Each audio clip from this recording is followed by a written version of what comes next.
Finally এখন আমি হোটেলে, এটা হচ্ছে আমেরিকার একটা হোটেল, সাউথ ক্যারোলিনার চার্লেস্টন পোর্টের কাছাকাছি একটা হোটেল। আমাদেরকে এজেন্ট এয়ারপোর্ট থেকে রিসিভ করে এখন হোটেলে নিয়ে আসছে।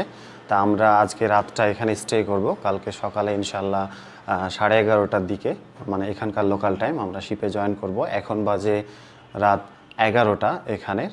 তো আমরা এখানে আজকে রাতটা রেস্ট করে কালকে সকালে ইনশাল্লাহ শিপের উদ্দেশ্যে রওনা দিব। তো আপনাদেরকে যদি একটু হোটেলটা দেখাই যে আমরা ঠিক কোন হোটেলটাতে রাতে স্টে করতেছি, তাহলে আপনারা হয়তো একটু বুঝবেন। তো এটা হচ্ছে হোটেলের পুরো ভিউটা। আমি উপর থেকে, 4তলার উপর থেকে আমি ভিডিওটা ধারণ করতেছি।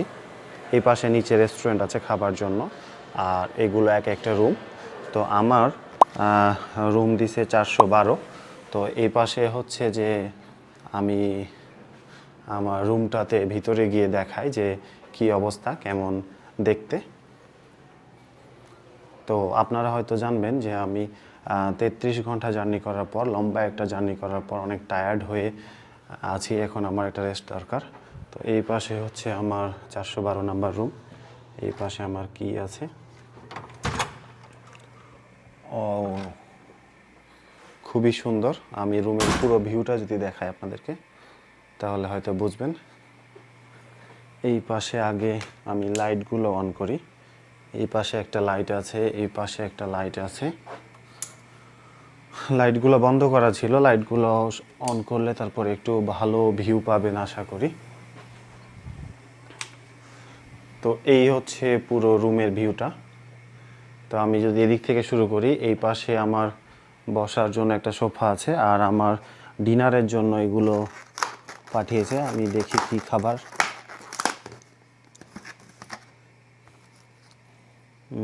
বার্গার, এই পাশে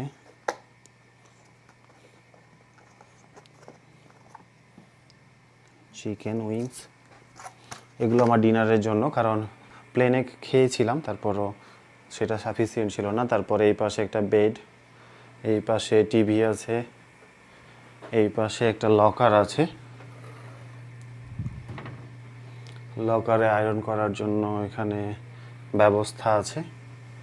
এই পাশে যদি দেখায় একটা মাইক্রো ওভেন আছে, কফি মেকার আছে, এখানে কিছু জিনিসপত্র রাখা। এইখানে হচ্ছে একটা ফ্রিজ রাখা আছে, এই পাশে একটা টেবিল।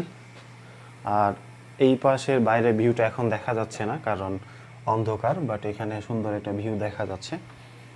আর এইটা হচ্ছে ওয়াশরুম।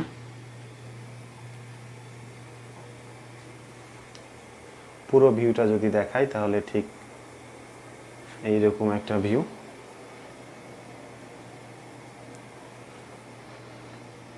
খুব সুন্দর।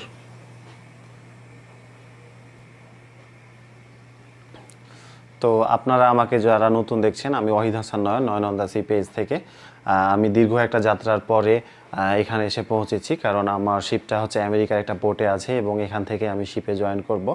তো আমার প্রায় 33 ঘন্টা লেগেছে বাংলাদেশ থেকে আসতে। ঢাকা এয়ারপোর্ট থেকে কুয়েত এয়ারপোর্টে, আমি ইন্টারন্যাশনাল এয়ারপোর্টে আমি আসছি। তারপরে সেখানে একটা ট্রানজিটের পরে ওখান থেকে নিউ ইয়র্ক আসতে প্রায় 13 ঘন্টা সময় লেগেছে। তারপরে আবার ট্রানজিটের পরে আমি চার্লেস্টনে এসে পৌঁছেছি। সো প্লেনের মধ্যে ঘুমানো খুব কঠিন, এটা আপনারা হয়তো জানেন।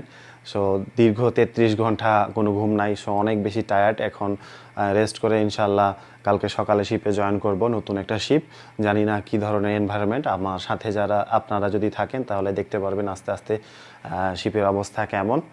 আর আশা করি আজকে ভিডিওটা এখানে শেষ করতেছি, যে আমি এখানে যে স্টে করতেছি, তো আমি কোথায় স্টে করতেছি এটা আপনাদের সাথে শেয়ার করার চেষ্টা করেছি। তো আমার যেন দোয়া রাখবেন নতুন শিপে যাতে নতুনভাবে শুরু করতে পারি এবং আপনাদের সাথে বিভিন্ন গল্প শেয়ার করব। তো আমার পেজ এবং ইউটিউব চ্যানেল যদি ফলো এবং সাবস্ক্রাইব করতে ভুলে যান তাহলে এখনই করে ফেলুন। আর এইখানেই শেষ করছি। সবাই ভালো থাকবেন, আমার জন্য দোয়া রাখবেন। আসসালামু আলাইকুম।